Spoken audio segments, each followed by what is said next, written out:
Hey, first of all, thank you for reminding me about this. I totally forgot. It's been a lot going on these past 3 weeks and kind of slipped my mind about this last assignment. But I'm here now. I'm in the process of moving, so all my clothes are like all over the place.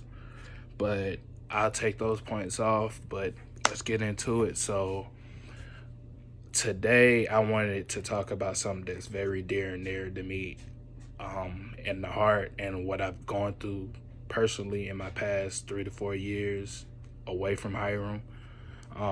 As I mentioned, this is my second stint at Hiram, and this class kind of like pretty much relaxed me on a few things. But the thing I want to talk about today is students that go through depression while going through school, and how as a regular student we don't pretty much get checked on, I feel, as we should, dealing with the amount of stress and the amount of pressure we're under.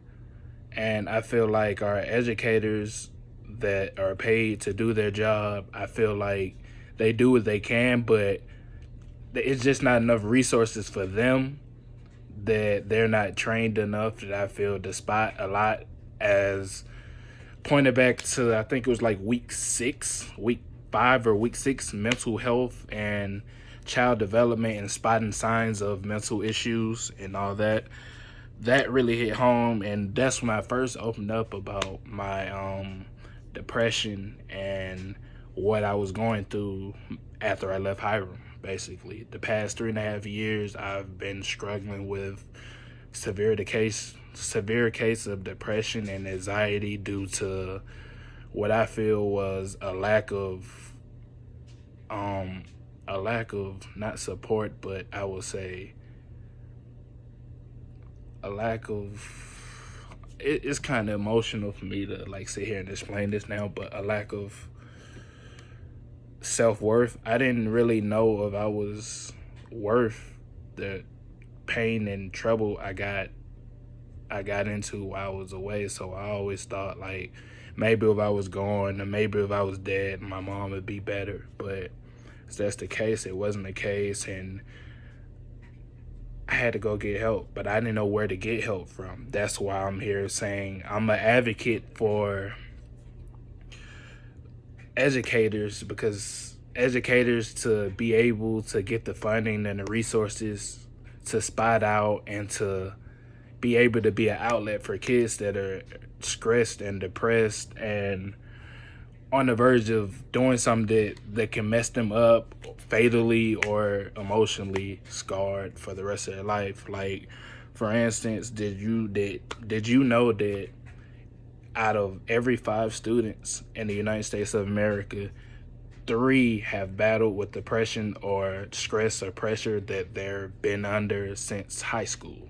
And out of those 5, 2 of them, which is like 25 to 35% of those kids, have experienced a traumatic event, or due to a traumatic event that they have either snapped or they just gave up and either committed suicide or just didn't finish school. And I feel like I'm an advocate for giving teachers, I don't even care if it's just more pay, but just give them the resources and the help to give me as a person a fighting chance to have somebody to talk to. I feel like if we have somebody to talk to, that things would be a lot better. But a lot of the chances it come down to are people we can trust. Like, when I was away, I couldn't trust too many. I can count on my hand a number of people I can trust, and that led to bad decisions at sometimes. Like, I was a avid drug user away. I drunk a lot. Like, but I felt like that was the only way I can like keep depression down and all that. But I talked it out. I found somebody I was comfortable with. I found the teacher actually, and she laid it down straight for me. She was like, she kept it real with me, if I'm keep it that way. I'm really not gonna go into too much because it's a short video, but I feel like if you give teachers the freedom to be able to get into kids' lives, that the kids will show more of, I won't say more willingness to open up to the class or to the environment because they feel safe. They feel like they can talk to you about anything. Like the grades and all that will come because you feel safer. Like you will do more. You'll become safe. You feel like you're in the safe space. Like what comes with safe space is you let your guard down. You become able. It's just the simple things like taking the test is easier. You don't have to worry about getting a bad grade. None of that.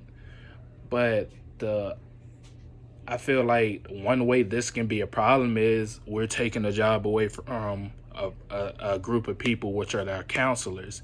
But at the same time, I feel like since even though the counselors are prepped and better, better resources than your regular educator and professors,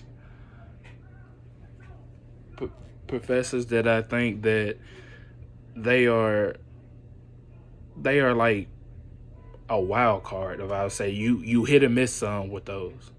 Like I feel as if me personally, I didn't really know about a counselor at Hiram to my last year, and I didn't even see or hear from the counselor at my other schools because they were never there, and things were pretty much like it was bad. I didn't really understand how can the counselor not be there. Like they were sometimes there, sometimes not. So it was always hit and miss with them. So I'd rather put my trust in somebody I see every single day, and I have like a bond with a working relationship with somebody that I have every single day there.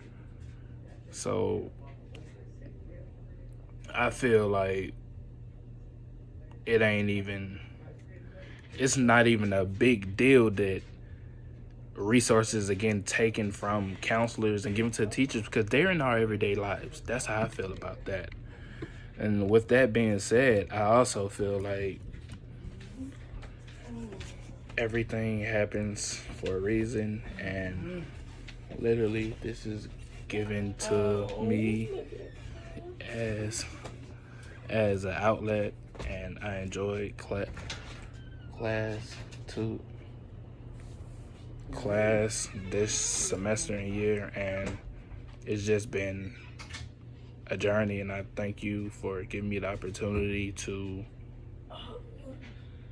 voice my opinion, and I'm just very grateful for the opportunity to be a part of this class and how everybody is taking me in and accepting me for who I am, and look forward to seeing a lot of my fellow peers. And I'm gonna stop by and say hello to everybody in there.